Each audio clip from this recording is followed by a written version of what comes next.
Mr Chairman, I must say congratulations. This debate is actually starting to become informative, and that's a good thing. It's a rare event actually in this Parliament that we get an informative debate, but I'm pleased to say that it's starting now to get a bit of focus, and that's good. And some of the questions that have been put forward by the opposition are worthy of a response, and so I was encouraged to stand and respond to some of the points that have been made. And I guess the response I want to make basically to the comments that have been made about whether there should be different groups and whether Parliament should make prescribe whether there be different representations of different groups, senior citizens and ethnic groups on a permanent basis, or youth is another one. There's been a number of representations, as the members who are on the Select Committee, and a good number of you attended, would know.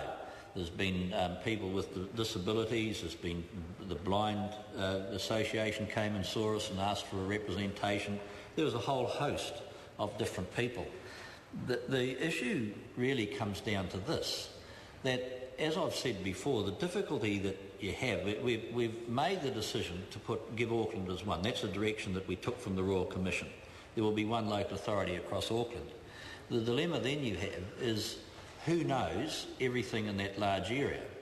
And actually, I think Ross Robinson, for instance, conceded that it's unlikely that he would know every organisation and structure, and I suspect every member probably in this House would agree that it's unlikely that any one person knows everything that goes on in Auckland. And the worry that the government had was that if we started prescribing, that actually starts putting barriers up and takes away opportunities for the council, in fact, itself, on behalf of its people or the local boards, to actually make decisions. It restricts their ability to actually start addressing some of those issues.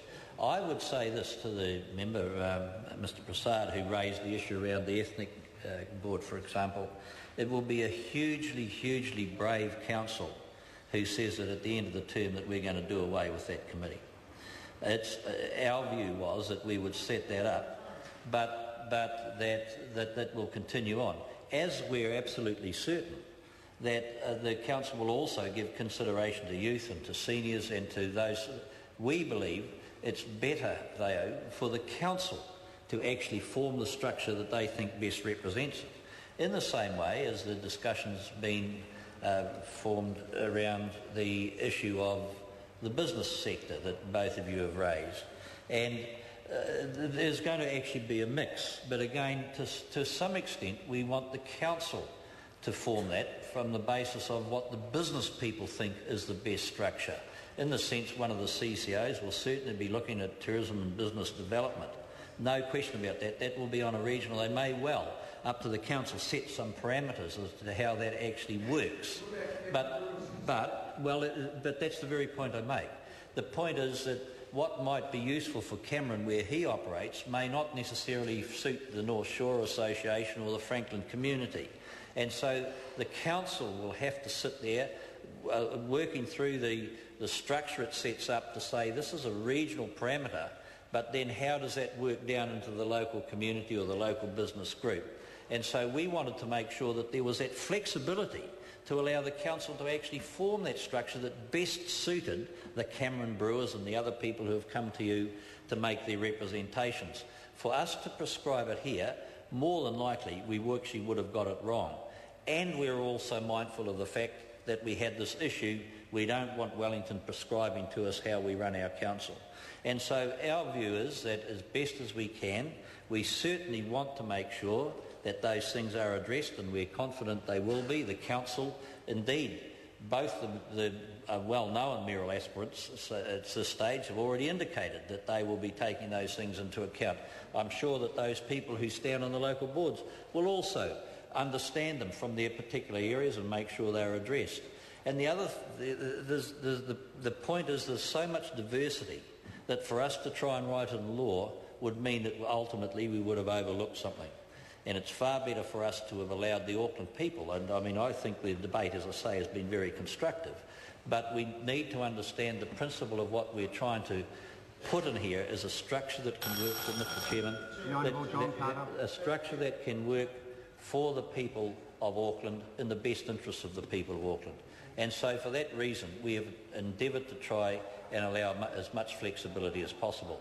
I just want to address a couple of other things, the issue around the CCOs that the member from the Green Party raised, and he says there's a number of people listening. I certainly hope they're listening now, because I want to just make the comments in rebuttal of the concerns the member raised with us, is that we have put a structure in place that's permanent and that we're taking away the opportunity for Aucklanders to have their say, and it's non-democratic.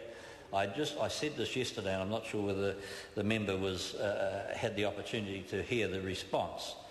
But the fact is that with the CCOs, what we have done is, while we have put a structure in place to work from day one, that is from the 1st of November, so yes, it's true that Mr Hyde, with the consultation with the current crop of mayors that are there, will make appointments to 5 people to the boards, leaving 2 vacant for the boards to fulfil them, the council to fulfil them.